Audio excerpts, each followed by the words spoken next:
Hello, everybody. I'm in lovely Hastings-On-Hudson. I'm not in New York City. I'm on my way to New York City. And I'm not going to be riding a bike tonight, but I do have to get a video out every Wednesday. So I'm making this the start of a video that I'm going to be putting out, and for Wednesday. It is going to be like a political commentary video, and not a typical bike ride video. So we're gonna just be doing political commentary tonight. This particular video, I'm gonna be doing it outside of my car. We're gonna cut to that when we're back in the city, or maybe even in my car when we're back in the city. But I'm not gonna be riding a bike. And we're going to be talking about some politics soon.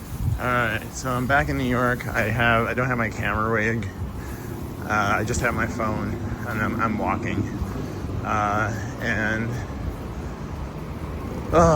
still trying to think about what I'm going to say, and not look like a lunatic while I'm walking around talking.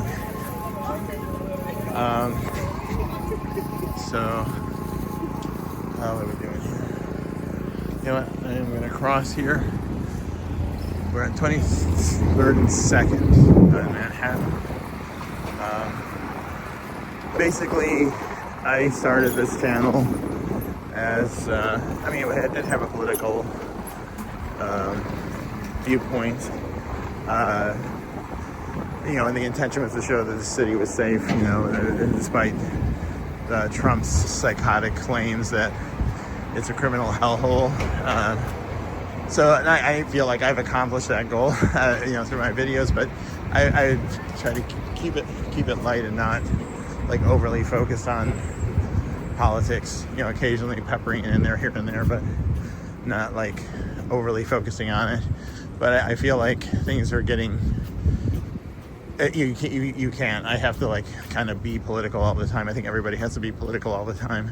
I think people have to start looking out for each other and protecting each other, and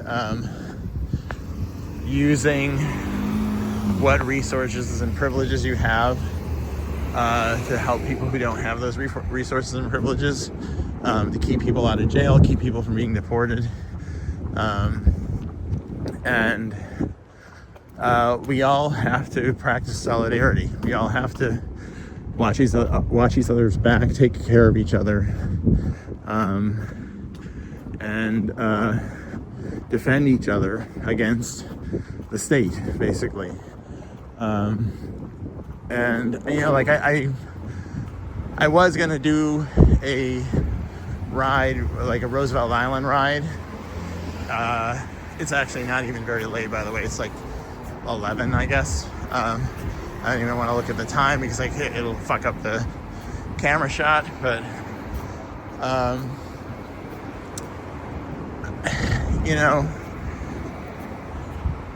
we can't afford to be complacent. We can't afford to be silent. You have to. Everybody has to stand up, because compliance, silence,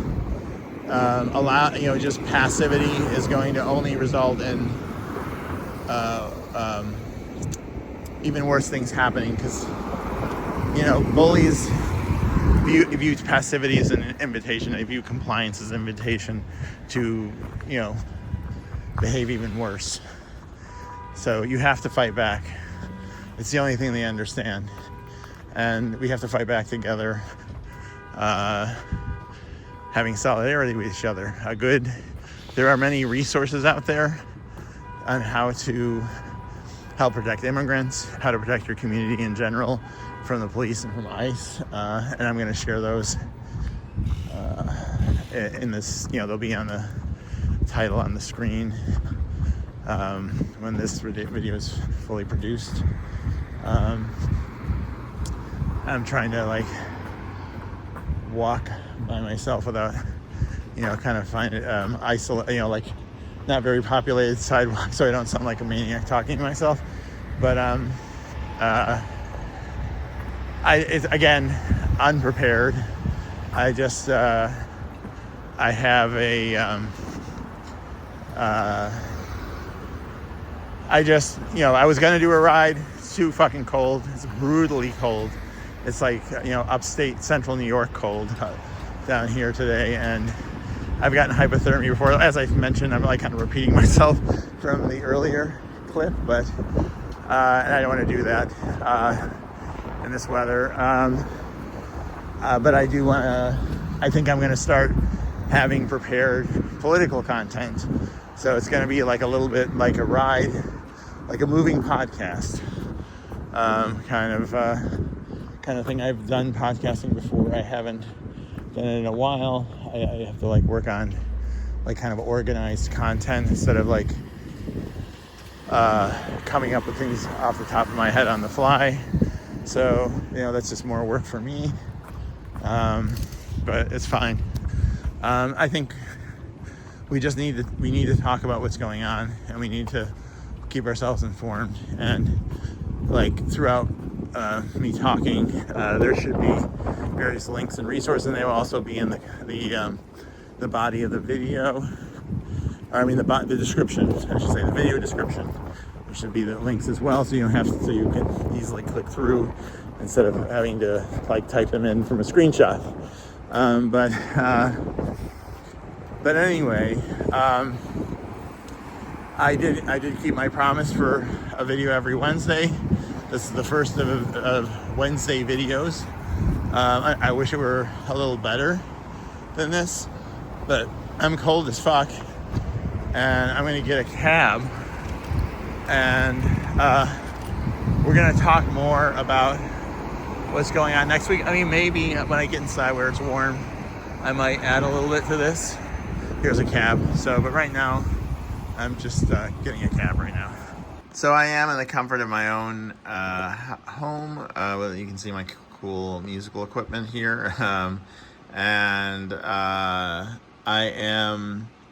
guess I just wanted to follow up. This is going to be a short video no matter what.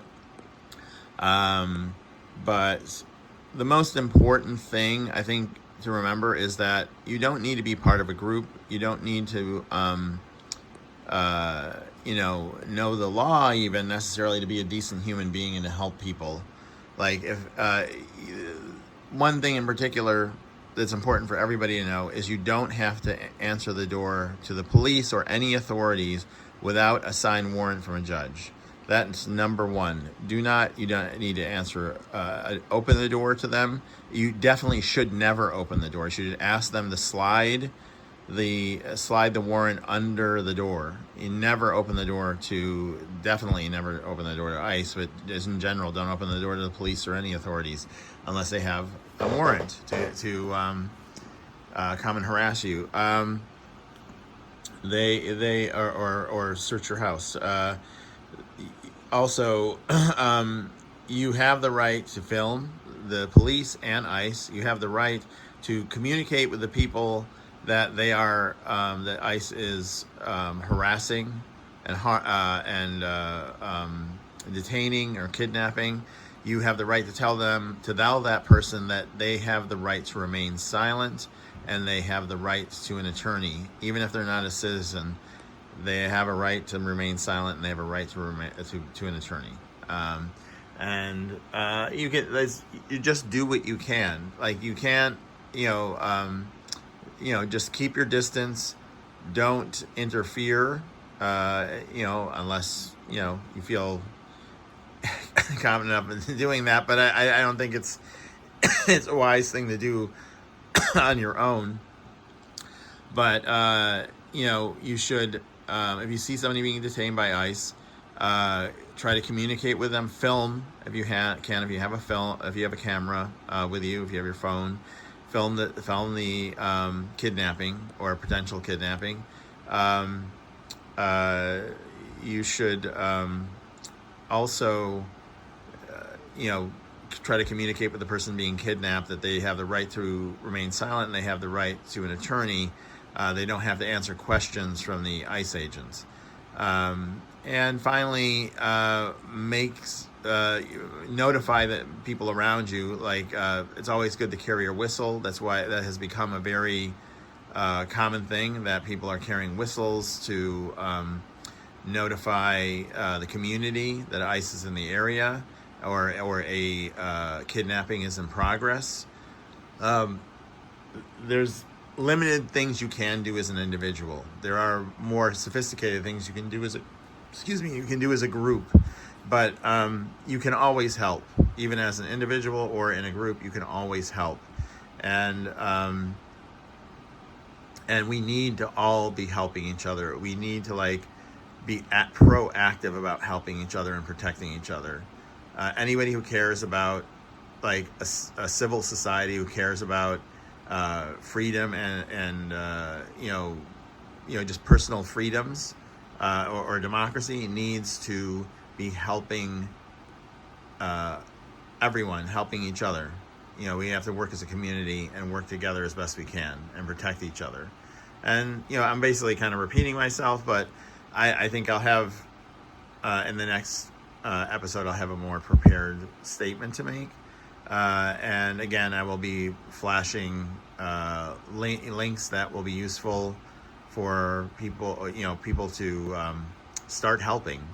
They'll be on the screen. They'll also be in the video description, so you can actually click through on the video description. Take care of yourselves, take care of each other, and have a good night.